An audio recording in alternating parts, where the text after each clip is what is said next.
Hi, welcome to another episode of the Sankofa Pan-African series.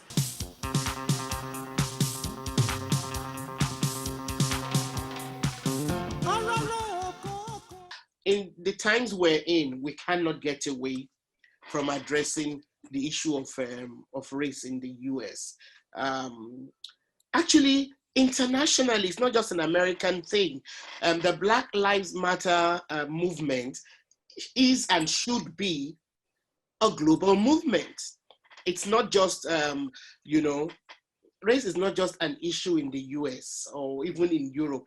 A lot of us who are continental Africans don't actually sit down to try and even address how it affects us, even though we're continental Africans based in our countries and things like that.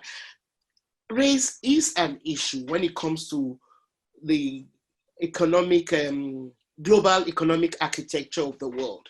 So, but let's take it from where you are in the US. So, how can Black people, including immigrants, people of African descent and immigrants, navigate, that really highly discriminatory environment? As a Black woman in America, I can tell you, the notion of racism, it's real. It exists, right? But what I can also tell you is that America is a great country, and America can be better, right? But a person like me, with the education I have today and the work that I've been able to do, I can tell you, but for America, I wouldn't be doing them, because the reality is that I did not come from a country that was able to provide me with those opportunities. So as an immigrant, I look at America in a different lens. Yes, the racial challenges exist. And as someone who studied race in the law, I can tell you, in the United States, you don't have people telling you, I'm not going to hire you because you're Black. They're not going to tell you that. But how racism is, it's embedded in our foreign policies, in our administrative rules, in our laws, because you can have a law or administrative rule that on its face, it looks absolutely neutral, but in its application, it would have a disproportionate impact on a particular segment of the population, right? And that's why it is important to have people in positions, whether it be in the judiciary, at the White House, the State Department, at the Department of Homeland Security, Department of Justice, and academic institutions within the private sector, who truly understand race and its implication. Because to say that race is not a problem, you are actually a part of the problem. If you can't acknowledge it, right? Because the first step to amending our racial challenges is to acknowledge that it does exist. And I would like to take what South Africa did under the leadership of Papa Madiba, the Truth and Reconciliation Commission. But except, because I know with South Africa, it was truth, reconciliation, and then justice. And Black South Africans still have not received justice. So for me, it would be truth, justice, and kumbaya. and reconciliation should come later. Exactly. Which is the kumbaya. And justice to me could come in a form of reparation. And different people have different understanding of what reparation should look like. And for me, I'm not asking for a check of, let's say, $300,000 or $1 million, right? Because the reality is, if you were to give the average person a check of African descent, they would just blow it. That's just the reality, right? Because you have to have the proper training, the proper infrastructure to know how to properly utilize that money. You see this all the time. People who win the lotto, they go broke within a year or so, right? So for me, reparations will come in form of access to quality education, and in some cases, because we know the education system in America is extremely expensive, provide children of descendants of slavery full scholarships to earn their masters, their doctorates, or whatever the case may be. Even reparations in form of land and property. These are the kinds of things that I would like to see. More assets than the actual handing over the money, because people just would not know how to properly invest it because they don't have proper training. Even some of the most sophisticated people with education, you give them a whole lot of money, they will blow it the next day, right? So for me, I think that people of color, African Americans, people of African descent have contributed so much to this nation. In 1619, when we were brought over to the shores of Virginia, America is not what it was. So it was through the sweat and the hard work of African Americans that America is what it is today. And what people of color are asking is a fair share of the pie. Nothing more, nothing less. People of color are not asking for nothing that they have not earned. They're asking, they're saying that we have contributed to this country. You have stolen our culture, our pride.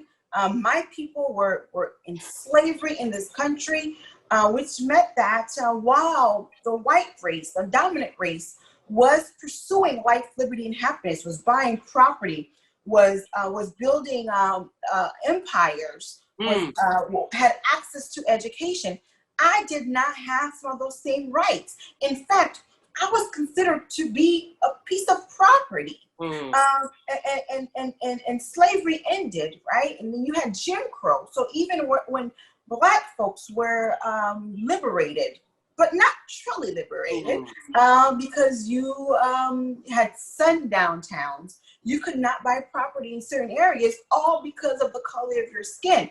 So people of color, again, are asking, because of the harm and the damages that have been done to my people, I want to be compensated. And usually, in most cases, when harm has been done to someone, they file a lawsuit and they are compensated in American culture.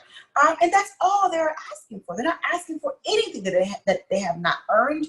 And I think it's time for America to listen, and to listen carefully, because let's look at it this way, right? So you and I were running a race together, running a marathon, right? You've been doing this for years. For years you've been doing this. So you've had time to practice. And they say, well, Joanna, I want you to race against her. I would never be able to catch up with you, no matter how great I am, because we're not coming from the same level. It's not an even playing field, which is why we have this argument between equality and equity. Those are two different things. We're not looking for equality, but we're looking for equity. Because equality is that, yes, you both have the opportunity to run the race. What's the problem? But equity is that you have been given all of the resources and the tools to succeed, and I have not, because of the dark history of America. And the same sentiments, can actually be used to put a lens on what I keep referring to as this warped global economic architecture, where countries on the continent of Africa, in the developing world, were set back by years of colonization, eventually granted independence, only so that the European countries that kept them colonized, could continue extracting from them. They invested so much in seeing that the governments were not stable, only now to turn around and offer us aid at the expense of equity when it comes to trade, determining the prices of our products. It's the same. It's the same kind of struggles that poor African nations, the same way that African nations are kept impoverished. The playing fields are just not equal. They're just not equal. Yeah, they're not. And one thing I have realized over the course of my life is that wherever you are in the world, there is oppression. There's oppression in Nigeria. And again, it's not to undermine or to take away from the race challenges we have in America, but in Nigeria, you have oppression in form of uh, tribalism, right? Ethnic So oppression. what I have learned is that wherever you have people in the world, the dominant group will do whatever is necessary to remain and retain power. That's the reality. So the challenges in the United States are not unique to the U.S. It's all over the world. If it's not race, it's religion, it's tribe, it's education, it's colorism, right?